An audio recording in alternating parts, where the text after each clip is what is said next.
যেই কারণে আজকে আপনার কাছে একটু ব্রিফ করতেই হয়। আমরা কি বলেছি? আমরা বলেছি আজকে নতুন করে একটি ষড়যন্ত্র শুরু হয়েছে। আমরা গত 15টি বছর এবং এর আগে আরো যে 2টি বছর, আমার মুরব্বীরা যেখানে আছেন আমাকে তার আগে দেখেছিলেন, আমার দাড়িগুলো কিন্তু তখন পাকে নাই, খুব বেশি থেকে গেছে। আমার বন্ধুরা আজকে বলছি আওয়ামী লীগ জামাতের বিরুদ্ধে সবচেয়ে বেশি ষড়যন্ত্র করেছে। এই রাষ্ট্রের অন্যান্য দলগুলোর বিরুদ্ধে যতটুকু করেছে, জামাতের বিরুদ্ধে সবচেয়ে বেশি করেছে। সেটা আওয়ামী লীগ নয়, পার্শ্ববর্তী একটি দেশ এবং পৃথিবীর অন্য আরেকটি দেশ, শক্তিশালী দেশ জামাতের বিরুদ্ধে কাজ করেছে। আমরা আজকে উপদেষ্টাকে জানিয়েছি জামাতের বিরুদ্ধে নতুন করে ষড়যন্ত্র শুরু হয়েছে। আজকে দেবিদ্বারে মাইনরিটিদের উপর সংশ্লিষ্টতা করে, মাইনরিটির সাথে সম্পর্ক করে জামাতের বিরুদ্ধে নতুন করে ষড়যন্ত্র করার চেষ্টা হচ্ছে। আমরা উপদেষ্টাকে বলেছি যে ডেভিড বার্গম্যান, ডক্টর কামালের মেয়ের জামাই, তিনি একটি টুইট করেছেন জামাতের বিরুদ্ধে, জামাত কারো গলা কেটে দিয়েছে। আমরা প্রতিবাদ করেছি যে জামাত কারো গলা কেটে দেয় না।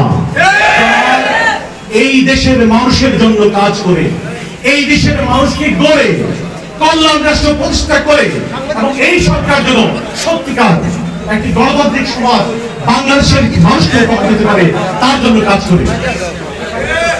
এ হচ্ছে আমার প্রথম কৈফিয়ত যে আমি কেন দেরি করলাম।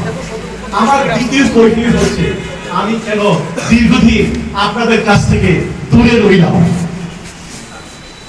আমার বন্ধুদের জিজ্ঞাসা, ভাইদের জিজ্ঞাসা, দেখুন জামাত ইসলামী বাংলাদেশ একটি মজলুম সংগঠন, আপনাদেরকে সেটি উপলব্ধি করতেই হবে। জামাতের উপর যত নির্যাতন হয়েছে শুধু দেশে নয় বিদেশেও, বাংলাদেশের কোন সংগঠন হলে অস্তিত্বই থাকতো না। এই কথাটি আওয়ামী লীগের একজন নেতা ব্রিটিশ পার্লামেন্টে আমাকে বলেছে, যখন আমার সাথে ডিবেট হয়, ডিবেটের পরে উনি আমাদেরকে কথাটি বলেছে। এমন কোন সেক্টর নাই, এমন কোন জায়গা নাই দেশে বিদেশে, আপনারা যারা পড়াশোনা করেন আপনারা জানেন it is now called a global village. কি বলেন? Global village.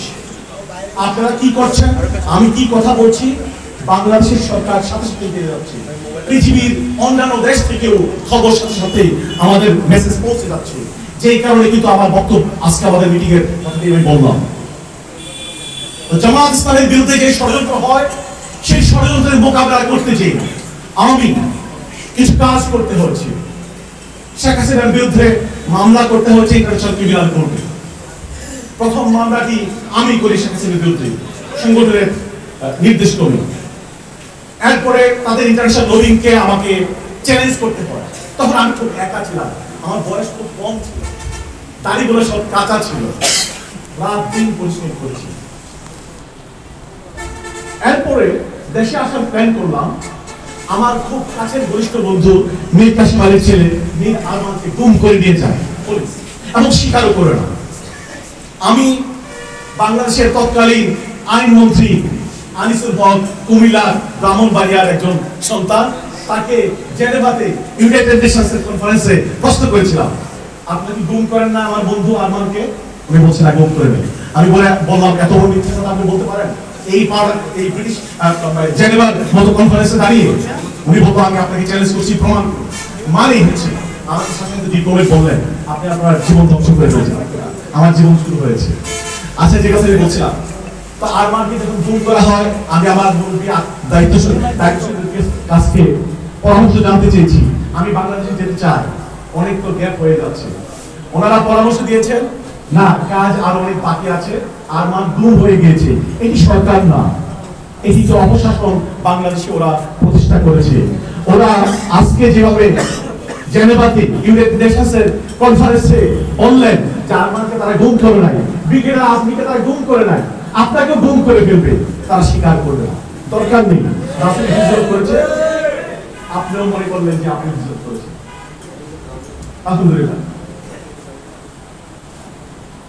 তারপরে ওয়ার্ল্ড ক্রাইম ট্রাইব্যুনাল দেশে বিদেশে কাজ করতে হয়েছে। তারা প্রমাণ করতে চেয়েছে জামাতের যাদেরকে ফাঁসি দেওয়া হয়েছে তারা অপরাধী। আপনার দোয়ায় আমরা প্রমাণ করেছি, সারা পৃথিবী কথা বলেছে। আমেরিকার পররাষ্ট্রমন্ত্রী ফোন করেছে, তুরস্কের পররাষ্ট্রমন্ত্রী রাইট করে ফোন করেছে, জামাতের নেতারা অপরাধী নয়। আজকে আমি